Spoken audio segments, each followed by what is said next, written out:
Welcome back. Today we're exploring a chilling case that shook Houston, Texas in the summer of 2002.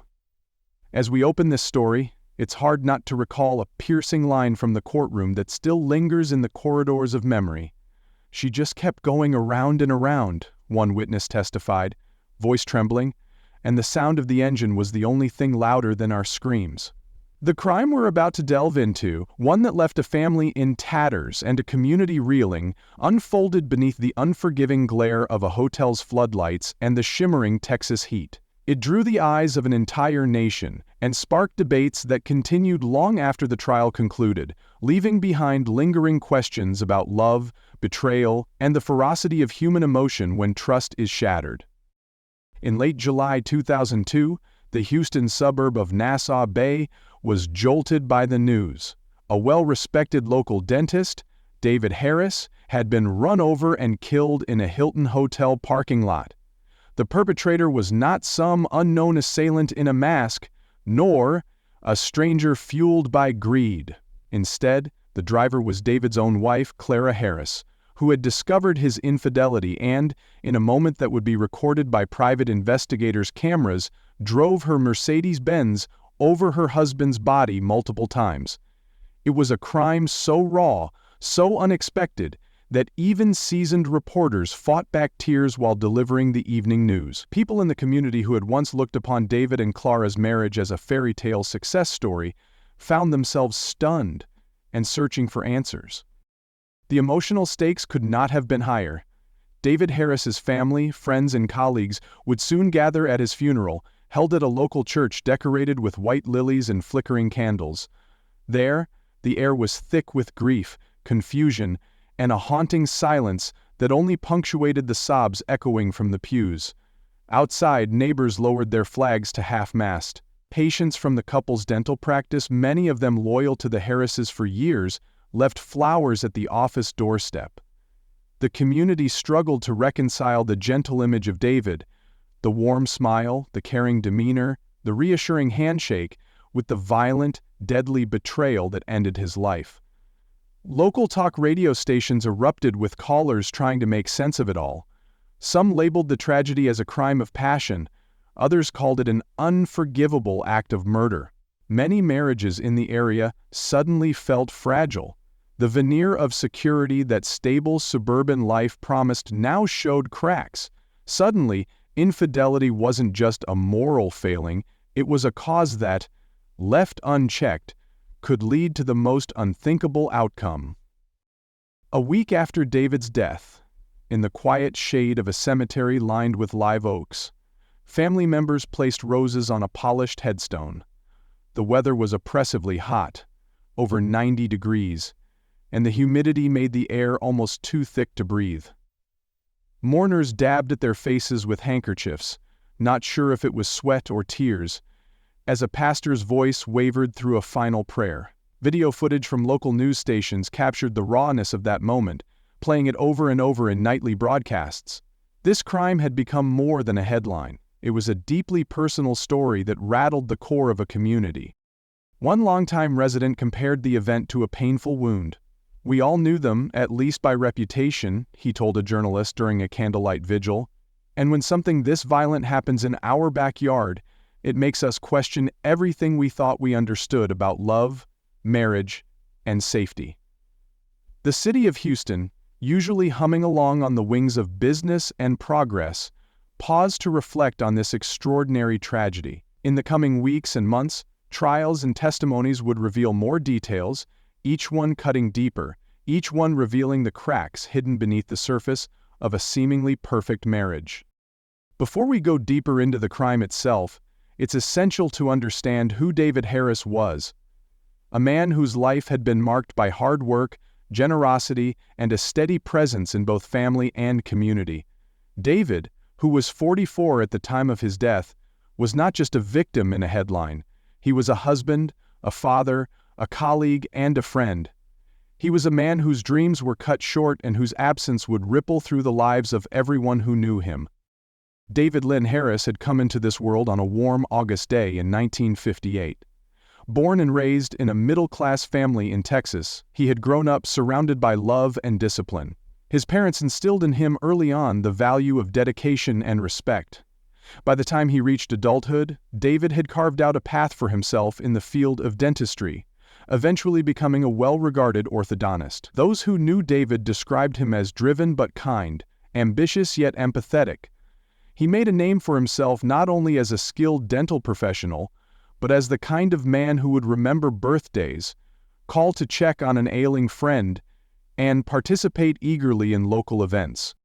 As a young man, David cultivated a series of interests that painted a portrait of someone who appreciated both the finer things in life and its simple pleasures. He enjoyed tennis on weekend mornings with colleagues from dental school, where the friendly competition often ended with laughter and cold iced tea. He was known to attend the local country club's jazz nights. Music, particularly the soft hum of a saxophone under dim lights, held a special place in his heart. Yet David also maintained a humble routine. Every morning he rose around 6 a.m., walked the family dog, a golden retriever named Belle, and skimmed through the local paper over a cup of black coffee. His staff fondly remembered how he arrived early at the dental practice he co-owned with his wife Clara to review patient files, ensuring everything was in order before the first appointment. At 44, David was in the prime of his career. He was financially comfortable, a product of years of dedicated work at a thriving dental clinic that catered to families in the Clear Lake area near NASA's Johnson Space Center. His practice, known for its personalized care, attracted a loyal clientele. Parents praised Dr. Harris for easing their children's fears during orthodontic adjustments. Colleagues admired his meticulous approach and the gentle humor he brought to the office. Friends marveled at how he balanced professional success with a warm, family-centered life. David's personality shone through in countless details. He loved to host backyard barbecues, meticulously grilling steaks over mesquite wood and playing classic rock tunes. Students who rotated through his practice as interns often spoke highly of his mentorship, describing him as patient, knowledgeable, and supportive. During dental conferences, he was the one who'd remember to ask a colleague about their spouse's recent surgery or their child's soccer tournament. He was quick with a smile, easy with laughter, and always ready to lend a hand. Those who knew David from school days recalled a sharp-minded student who excelled in biology and chemistry, yet never lost sight of compassion. Former teachers described him as diligent and thoughtful, a student who sat in the first row taking notes, yet still offered to help classmates who struggled. Friends remembered him as the quiet leader of their group, the one who mediated disagreements and kept everyone united. He had hopes for the future as well. Before his untimely death, David had spoken excitedly about expanding the practice, perhaps adding another chair or bringing in a new associate. He had considered volunteering more time to charity programs that offered free dental work to underprivileged children. He wanted to write a book one day, a guide to improving patient communication, so that young dentists could learn the importance of bedside manner. But above all, he looked forward to watching his children grow up, supporting their dreams, cheering from the sidelines at school events. His last known normal day began like so many others. Early morning light crept through the blinds as he slipped on his pressed shirt and slacks. He enjoyed a quiet breakfast, read the news, made a few patient calls, and headed off to the practice. Colleagues at the clinic later recounted that he seemed his usual calm, focused self that day, discussing the possibility of new orthodontic tools and joking about the Houston weather. A recently discovered home video, recorded by a family friend at a neighborhood cookout 2 weeks prior, showed David laughing with a group of friends. He twirled his younger daughter around, her shrieks of delight audible over the sound of sizzling burgers. In the background, Clara smiled, chatting with neighbors. It all looked so ordinary and so happy, a snapshot of a peaceful suburban life where tragedy seemed impossible. That sense of normalcy made the horror of his death all the more shocking. When community members learned what had happened, they were stunned that a man so stable and so seemingly content would be at the center of such a violent act. The victim in this case was not a faceless individual. He was embedded in the social fabric of the city. His absence would leave an undeniable void. The tragedy played out in Houston, Texas, a sprawling metropolis known for its space industry connections and thriving cultural scene. In 2002, the greater Houston area, with its population of around 2 million in the city proper and several million more in the surrounding suburbs, was a patchwork of neighborhoods each with its own character. Nassau Bay, where the fatal event occurred, was a serene community near Clear Lake, just southeast of downtown Houston. Known for its proximity to the NASA Johnson Space Center, the area often attracted professionals, engineers, medical staff, and business owners who wanted a suburban life not too far from the bustle of the city. Nassau Bay was home to around 4,000 residents at the time. It was a place where waterfront properties overlooked boats, bobbing on gentle waves, and neighbors greeted each other on evening walks. There were well-maintained parks for families, small shopping strips with boutique stores, and an array of dining options. The local Hilton Hotel, where David was killed, was known for hosting business conferences, weddings, and social gatherings. It wasn't unusual for well-to-do couples like David and Clara to be seen there, attending events or enjoying a quiet dinner. This corner of Houston was influenced by the presence of NASA's Space Center. The community took pride in the achievements of the nation's space program. Many residents were either connected to or friends with engineers, astronauts, or program managers. On weekends, children played soccer in well-lit fields, and families picnicked while gentle breezes rolled off the lake. The skyline of downtown Houston lay about 20 miles to the northwest, its skyscrapers visible on clear days. Closer in, the Kemah Boardwalk provided a place to gather, eat seafood, and enjoy amusement rides. July weather was typically hot, with high humidity. On the night of David's death, the air was sticky and the sky cloudless, a stark contrast to the darkness that would soon engulf the community's mood. Geographically, Nassau Bay sat snugly against Clear Lake's western shore. Streets were laid out in neat residential grids leading to main thoroughfares that connected to Houston's major highways. A few local law enforcement patrol cars typically sufficed for crime prevention in this peaceful enclave. Rarely did anything more than traffic violations or minor disputes trouble the neighborhood's calm. The night David died changed that perception permanently. News vans parked near the hotel, their headlights illuminating the quiet streets. Newspaper reporters scribbled notes under street lamps. Even the gentle hum of boat engines passing by on Clear Lake seemed subdued, as if nature itself sensed the gravity of this unprecedented crime. David's family arrangement was, at least from the outside, a picture of suburban success. He was married to Clara Harris, and together they had built a stable home life. They resided in a comfortable two-story house with a neatly manicured lawn, located in a neighborhood where children rode bicycles after school and parents chatted easily across driveways. Both David and Clara were well-known orthodontists who ran their own dental clinic, catering to patients from every walk of life. The family included children aged 6 and 7 and 8-year-old girls, a set of twin boys just entering elementary school, full of energy and curiosity about the world, and David's daughter from a previous marriage, Lindsay, a teenager who looked up to her father and sought his guidance during those tumultuous years of adolescence. Within this family structure, relationships varied in depth and complexity. David had once described his household as busy but loving, according to a friend who interviewed him for a local magazine years before the incident. He and Clara met through professional circles, two dentists, attracted not only to each other's intellect and ambition, but to the shared vision of a thriving practice. Their marriage was considered strong in its early years, a partnership that balanced business and pleasure. Over time, subtle cracks might have formed beneath the polished exterior, but few people outside the home were aware of any marital strain. Daily life in the Harris household followed a predictable pattern. Mornings were a symphony of routine, alarm clocks at dawn, the aroma of coffee wafting through the kitchen, children's backpacks arranged by the door. David and Clara often headed together to their practice, located just a short drive away. In the evenings, dinner might consist of grilled chicken salads or takeout sushi. Weekends were often spent at the country club, enjoying a round of golf or hosting friends for backyard gatherings. There was a sense of comfort and normalcy that the couple radiated whenever they appeared in public. Recent family events included a birthday celebration for Lindsay, and according to a family acquaintance, a small party had been held at the house just weeks before the incident, where Lindsay received a new camera and Clara praised the bond they were all building as a blended family. To the outside world, their economic situation seemed stable, even prosperous. The dental practice was doing well, allowing for a life that included occasional vacations, private school tuition, and well-chosen investments.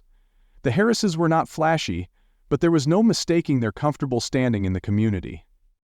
Neighbors viewed the Harrises as model citizens. They were seen as pillars of local life, attending community fundraisers, volunteering at the church's dental health drives, and making generous donations to local charities. Clara, always stylish in her attire, was admired for her success in a traditionally male-dominated field, and David was praised for his clinical skill and kind bedside manner. Yet, beneath the surface, tensions would soon unravel. Even with all these advantages, the emotional climate inside the Harris home had become complex, and the dynamic between husband and wife had begun shifting in unexpected ways. The build-up to the crime was a perfect storm of suspicion, jealousy, and betrayal that culminated on a hot July evening. In the weeks leading up to David's death, Clara had grown increasingly suspicious that her husband was being unfaithful. Though David tried to maintain a veneer of normalcy, small changes in his routine had not gone unnoticed. He worked late more often, citing aftermath's administrative duties at the practice.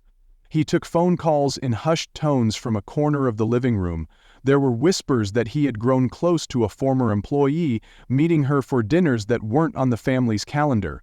Clara, already on edge, decided to hire a private investigator, an action that would later provide chilling evidence of the crime.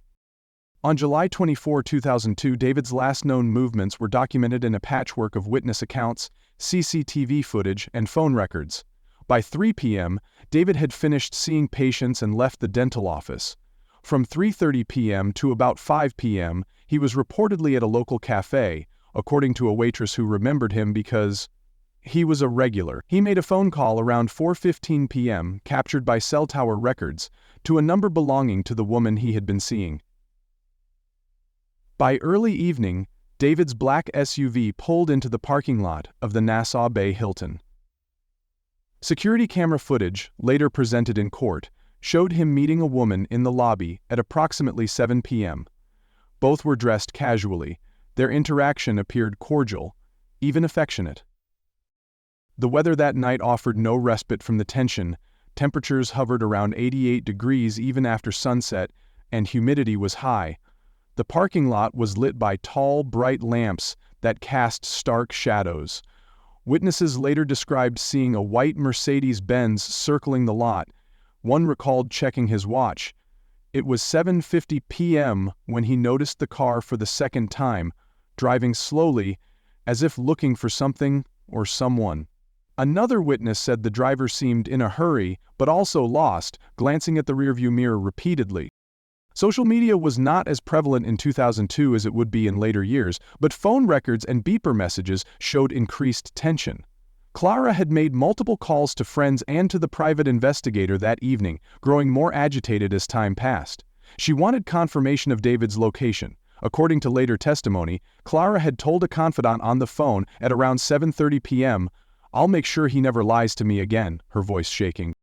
Just minutes before the crime, at approximately 7:58 p.m., David stepped out of the hotel lobby door. Surveillance footage showed him and the woman separating.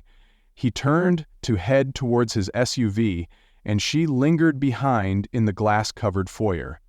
The skies were clear, the asphalt dark under fluorescent lamps, and somewhere in the distance, cicadas hummed.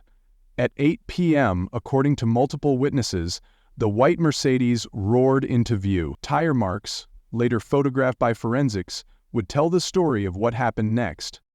Clara Harris, born in Colombia and raised with a passion for dentistry and ambition for a better life, had built herself into a respected professional in Houston.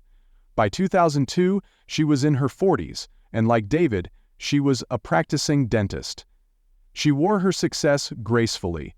Elegant suits, a silver necklace that was her signature piece, and a winning smile that reassured nervous patients. Clara's family history was one of upward mobility. She had come to the United States with dreams of making a name for herself, supported by hardworking parents who believed in education and perseverance.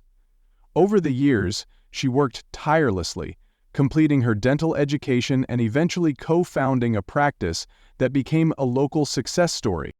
Clara's education background was impressive. She had attended a top dental school, completed residency programs, and gained a reputation as a meticulous practitioner. Her social life largely revolved around professional circles, dental conferences, community fundraisers, and dinners with colleagues. An online presence, still modest in 2002, might have included a professional profile on a dental association website and a listing in the local Chamber of Commerce directory. Friends described her as driven, focused, and somewhat reserved, a perfectionist who expected the best of herself and others.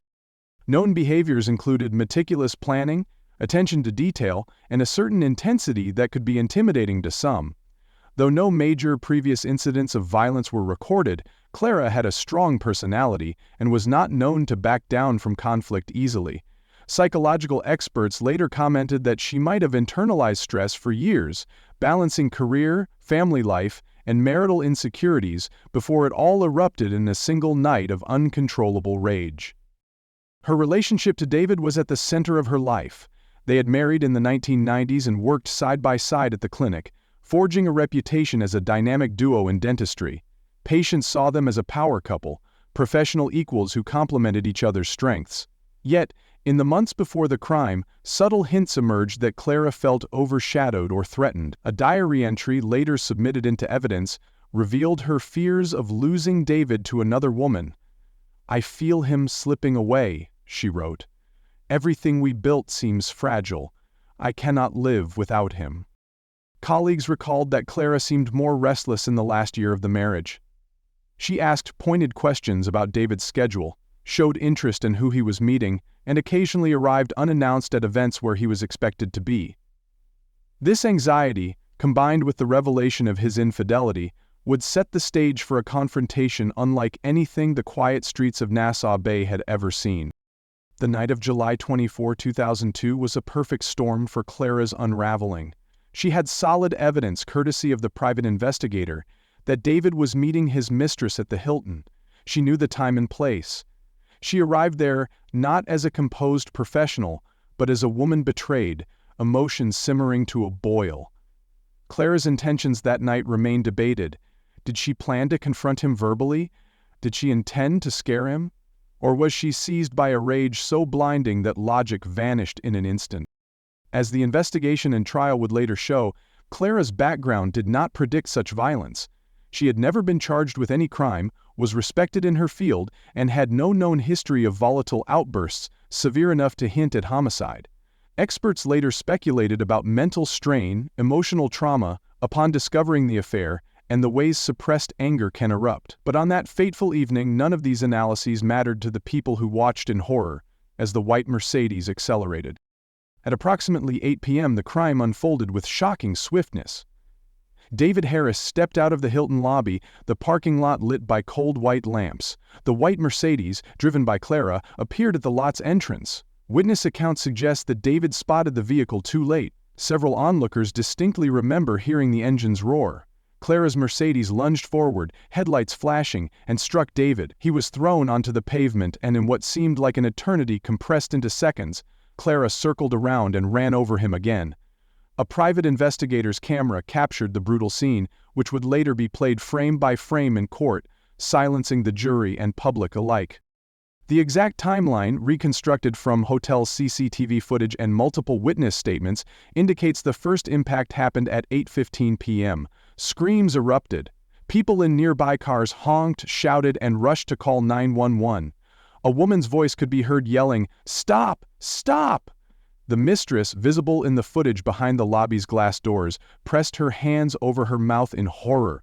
The second impact followed almost immediately as Clara looped around. Witnesses reported that she leaned forward and gripping the steering wheel with white-knuckled intensity. David's body lay still on the asphalt. Physical evidence left no doubt as to what happened. Tire impressions on the pavement, consistent with a sudden acceleration, matched the pattern on Clara's Mercedes. Blood samples, torn clothing, and the position of David's body told the story of overwhelming force. The hotel's security cameras, though not capturing every angle, provided enough footage to show Clara's car circling around. Forensic analysis of the vehicle's undercarriage found trace evidence consistent with having struck David. Phone records show Clara's increasingly frantic calls to friends and the private investigator that evening, culminating in the act of violence that ended her husband's life. The weather conditions that night, clear skies, bright lighting, meant visibility was good, leaving no room for claims that Clara did not see David. Witness testimonies were harrowing. One hotel guest who had stepped outside to smoke described the sound of the impact as a sickening thud, followed by screams. Another recalled looking at his watch to fix the time of the incident in his memory, a habit he had as a former police officer. He later testified, "I saw her run him over. I can't erase that from my mind." CCTV footage from the hotel's main entrance showed David entering the lobby around 7 p.m. with the other woman and leaving at 8 p.m. alone. Another camera, perched above the hotel's parking gates, captured the Mercedes's movements. Phone records placed Clara near the scene and showed several calls made minutes before the incident. Police reports detailed that the first responding officer arrived at 8:10 p.m., finding David motionless and Clara weeping, claiming she did not mean to kill him but only wanted to hurt him so he would never cheat again.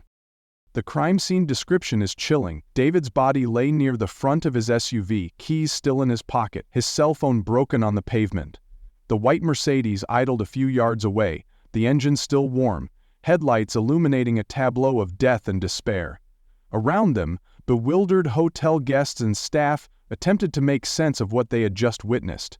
Newspapers the next day would struggle to find words strong enough to convey the intensity of this tragedy. The investigation process began the moment the first patrol car arrived. Police quickly secured the scene, cordoning off the hotel parking lot with yellow tape and ushering away onlookers. The initial response was methodical. Officers took statements, gathered scattered personal items, and requested backup. David's body was photographed for evidence and then carefully transported to the medical examiner's office for an autopsy. Search efforts for any related evidence extended to the hotel lobby, David's SUV, and Clara's Mercedes. Forensic analysts combed over the car, collecting samples of fiber, paint, and blood. Evidence collection included reviewing the private investigators' videotapes. To the shock of many, Clara had hired these investigators to confirm her husband's infidelity, and ironically, their cameras captured the murder.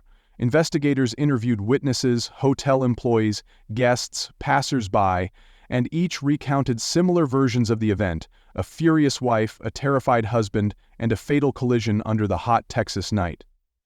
Forensic analysis focused on tire marks and the trajectory of the Mercedes. Experts measured distances, angles, and impact velocity.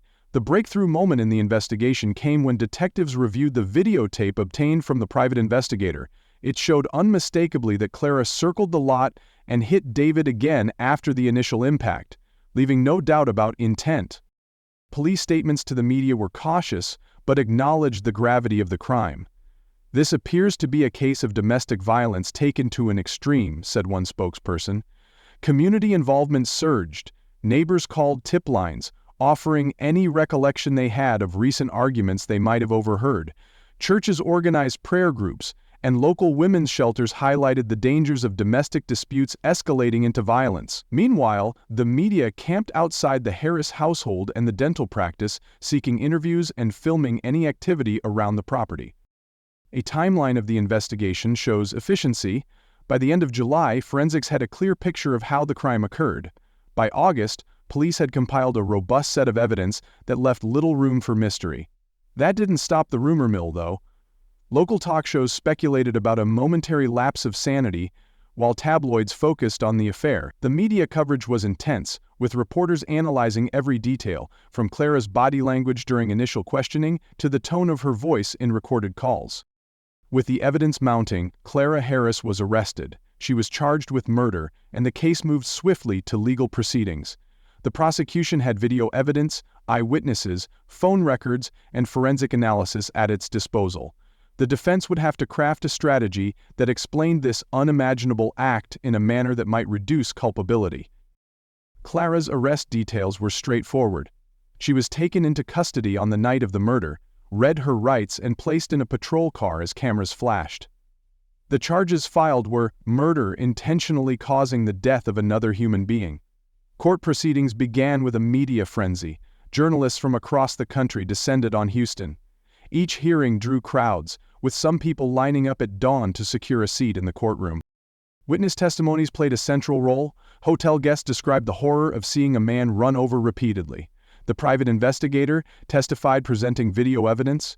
Expert testimonies came from forensic analysts who described the impact and the trajectory of the car, and from psychologists who tried to explain how a spouse could snap under emotional strain. Defense attorneys attempted to portray Clara as a distraught wife who acted in a moment of emotional insanity.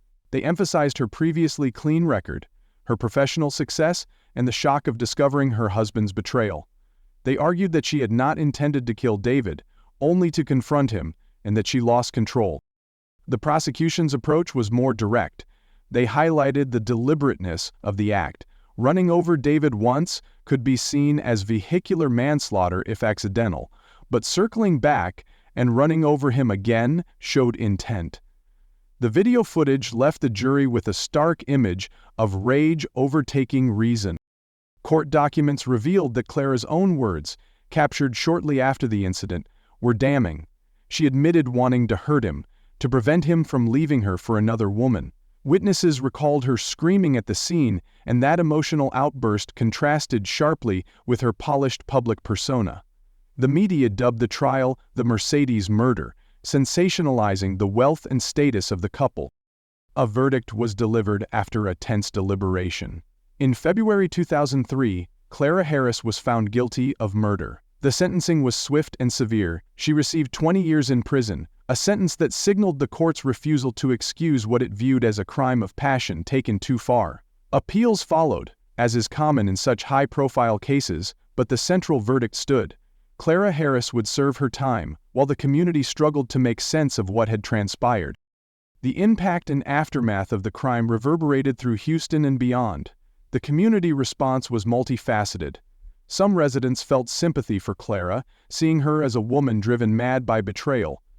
Others were outraged, insisting that no amount of heartbreak justified the violent death of a spouse. David's family released statements expressing profound sadness and urging people to remember David not just as a victim, but as a loving father, a dedicated professional, and a kind friend. In the years that followed, legislative changes were not directly linked to this case, but discussions about domestic violence and crimes of passion surfaced in public forums. Advocacy groups used the tragedy to educate couples about healthy communication and to stress the importance of seeking help when relationships become strained.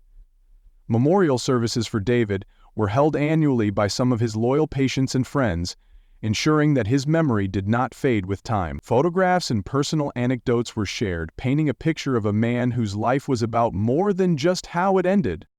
The legacy of the crime was a cautionary tale about letting anger fester until it explodes. The Clear Lake area and Nassau Bay communities adopted a more vigilant stance toward domestic disputes.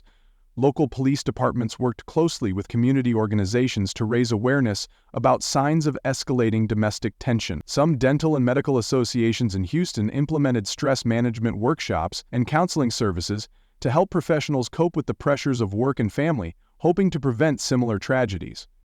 Long-term effects included lingering sadness and confusion, especially among those who knew the Harrises personally. Patients who once laughed in David's chair now felt a pang walking past the old practice location. The building eventually housed another dental firm, but older residents still remembered where it all began and ended. A neighbor who once enjoyed Clara's garden parties said that for years afterward, she couldn't park in a hotel lot without remembering the crime. Prevention measures emerged in various forms. Couples therapy and marriage counseling saw a spike in interest as people realized how quickly unresolved issues could escalate. Support systems, counseling centers, women's shelters, family therapists reported that new clients often mentioned the Clara Harris case as a turning point in their decision to seek help. There was a realization that beneath the polished exteriors of professional couples, hidden resentments could boil over into violence if left unchecked. The current status of the aftermath, many years down the line, is one of muted memory. Clara Harris served her sentence and was eventually released. She keeps a low profile, while David's memory lives on in the hearts of his family and friends. Houston, with its ever-expanding skyline and changing demographics, has many other stories to tell. But this crime remains a stark reminder that no community, however affluent or peaceful, is immune to the darker sides of human emotion. And so we conclude this long, winding narrative that began on a humid July night in 2002 and ended with a family torn apart and a community forever changed. The Clara Harris murder case showed us how love can curdle into hatred when trust is betrayed, and how a single moment of fury can undo years of building a life together. It underscores the importance of addressing conflict, seeking help, and understanding that no relationship should ever reach such a violent climax. Don't forget to like and subscribe for more true crime stories. Let us know your thoughts on this case in the comments below. What warning signs do you think might have prevented this tragedy? And how do you believe communities can better address issues of infidelity and domestic tension before they turn deadly? If this story gripped you, consider delving into other notorious true crime cases from the Houston area, such as the Candyman murders or the tragic killing of Officer Jeffrey Helton. These stories, while disturbing, serve as reminders that the threads holding our lives together can be fragile, and that understanding the human elements behind these crimes might help prevent similar tragedies in the future. Join the discussion, stay informed, and remember, it's only through confronting these dark chapters of our past that we can hope to build a safer, more understanding community in the future.